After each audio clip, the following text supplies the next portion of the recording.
আরো ভালোবাসবো তোমায়, আরো ভালোবাসবো তোমায়, আরো আস্তে ভালোবাসবো, আস্তে আরো ভালোবাসবো তোমায়, আরো ভালোবাসবো তোমায়, আরো ভালোবাসবো তোমায়, আরো ভালোবাসবো তোমায়, আরো ভালোবাসবো তোমায়, আরো ভালোবাসবো তোমায়, আরো ভালোবাসবো তোমায়, আরো এই ভালোবাসবো যে তোমায়। এই কাকে বলছো? শাকিব খানকে, আমাকে, না প্রডিউসার খুশরু ভাইকে, না দর্শককে? দর্শককে। আস্তে আস্তে কালকে সকালবেলা দর্শকের কাছে গিয়ে হলে গিয়ে গিয়ে তারপর সবাইকে বলো আরো ভালোবাসবো তোমায়। সকাল 7:30 ট্রেন, এই ট্রেন মিস করলে আমাকে দেখাও মিস করবেন। আপনাকে চেনা চেনা লাগছে, আপনি কি শাকিব খান? জীবনটাকেও সিনেমা ভাবেন? কি বলেন এটা? এটা কি আমাকে বলেছো না এটাও দর্শককে? সব দর্শককে, সব দর্শককে, দর্শককে দিয়ে দিচ্ছি ভালোবাসা। Very good. দর্শক, পরীর ভালোবাসা, আমার ভালোবাসা, শাকিব খানের ভালোবাসা, আমাদের সমস্ত টেকনিশিয়ান, সমস্ত অভিনেতা অভিনেত্রী, সমস্ত যারা গান করেছেন সবার ভালোবাসা শুধুমাত্র আপনাদের জন্য। আমরা চিৎকার করে বলছি, বুক ফাটিয়ে বলছি, অন্তর থেকে বলছি আরো ভালোবাসি। কি ব্যাপার, হাসছো কেন পরী?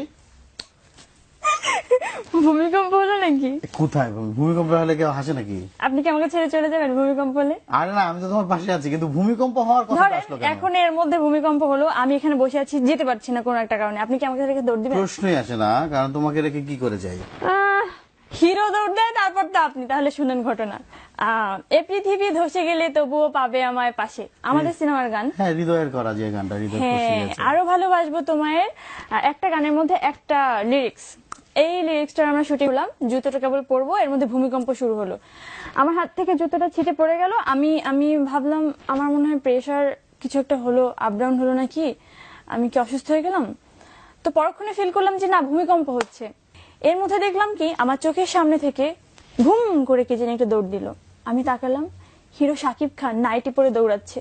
আমি বললাম শাকিব। সে পিছনে থেকে ফিরে তাকালো, তাকিয়ে কি বললো জানেন? ভূমিকম্প আসছে, তুমি এখানে কি করে দৌড়াও? আমি কেমনে দৌড়াবো ভাই? এটা তো সিনেমার আমাকে রেখে গল্প। চলে গেল। হ্যাঁ, এটা সিনেমার বাইরের ঘটনা, আপনি তো জানেন না। আর আচ্ছা। আপনি আমাকে বলছেন ডিরেক্টর হয়ে পাশে থাকবেন, কিভাবে বিশ্বাস করি ভাই?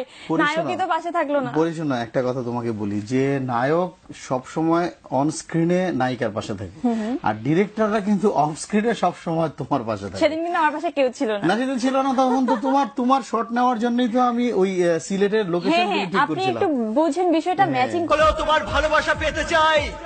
আমি মুখের কথা বিশ্বাস করি না, সত্যি সত্যি মরে গিয়ে প্রমাণ করো, তাহলে আমার ভালোবাসা পাবে।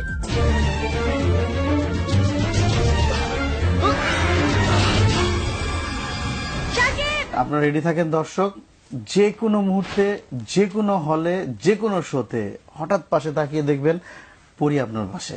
ইয়েস, আচ্ছা। আমি কিন্তু আসবো আপনাদের সাথে, আরো ভালোবাসবো তোমায় দেখতে। কি আসবেন তো? ভুলে যাও আমাকে, তুমি ভুলে যাও।